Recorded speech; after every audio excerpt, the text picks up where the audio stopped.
Si Giannis Antetokounmpo ay isa sa pinaka-inspirational na manlalaro sa kasaysayan ng basketball. Ipinanganak siya noong December 6, 1994 sa bansang Greece. Ngunit ang kanyang mga magulang ay mula sa Lagos, Nigeria na kabilang sa kontinenteng Afrika. Lumaki siya sa matinding kahirapan kasama ang kanyang pamilya. Dahil undocumented noon ang kanilang pamilya sa Greece, hirap silang makahanap ng maayos na trabaho at madalas kulang sila sa pagkain. Sa murang edad pa lamang ay natutunan na ni Giannis ang tunay na halaga ng sakripisyo at pagtitiis para sa pamilya. Mga idol, bata pa lamang si Giannis ay tumutulong na siya sa kaniyang mga magulang upang kumita ng pera kasama ang kanyang mga kapatid. Nagbibinta siya ng mga relo, salamin, bag at iba pang gamit sa lansangan ng Athens para lamang may maipangkain sila araw-araw. Mga idol, may mga pagkakataon pa raw na hindi siya nakakain ng sapat dahil inuuna niya ang kaniyang mga kapatid.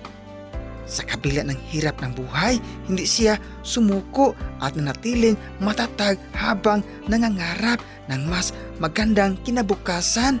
Mga idol, bukod sa pagtitinda sa kalye, gumawa rin si Giannis ng iba't ibang trabaho upang makatulong sa pamilya. Isa na rito ang pagiging janitor o tagalinis sa isang gym. Habang naglilinis siya ng court at kagamitan, lalo niyang minahal ang larong basketball. Doon niya nakita ang posibilidad na mabago ang kanilang buhay sa pamamagitan ng sipag, disiplina at pananampalataya. Kahit pagod at hirap siya sa trabaho, hindi niya pinabayaan ang kanyang ensayo at determinasyon na maabot ang kaniyang pangarap.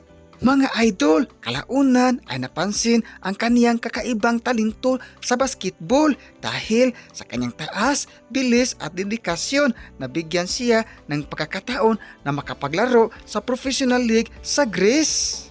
Noong 2013 NBA draft, napili siya bilang 15th overall pick ng Milwaukee Bucks. Marami ang nagduda sa kanya noon dahil payat pa siya at hindi kilala. Ngunit mga idol, pinatunayan niya sa buong mundo na ang isang taong may sipag at pananampalataya ay kayang lampasan ang lahat ng pagsubok. Tumik ang story short mga idol, habang sumikat si Giannis Antetokounmpo sa NBA, hindi niya nakalimutan ang kaniyang pinagmulan. Kilala siya bilang isang mapagkumbaba at makadiyos na tao. Madalas niyang sabihin na ang lahat ng kanyang tagumpay ay biyaya ng Panginoon.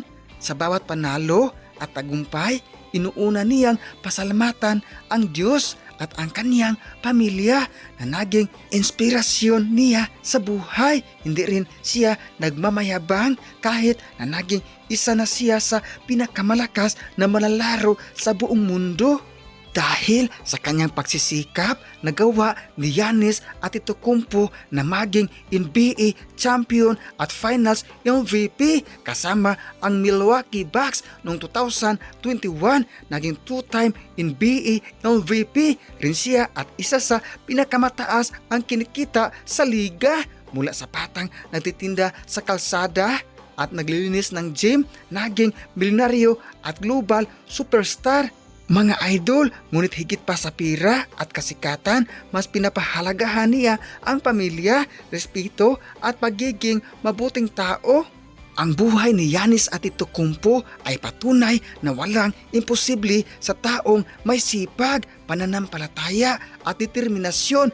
Hindi hadlang ang kahirapan upang maabot ang pangarap. Minsan, ang pinakamabigat na pagsubok ang siyang magdadala sa atin ng pinakamalaking tagumpay.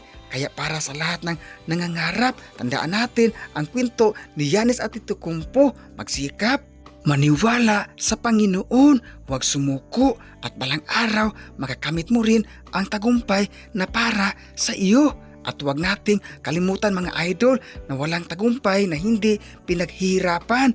Kaya tuloy mo lang ang iyong pagsisikap at paniniwala sa ating Panginoon. Balang araw ang iyong kasaysayan na naman ay maisulat sa aklat ng tagumpay.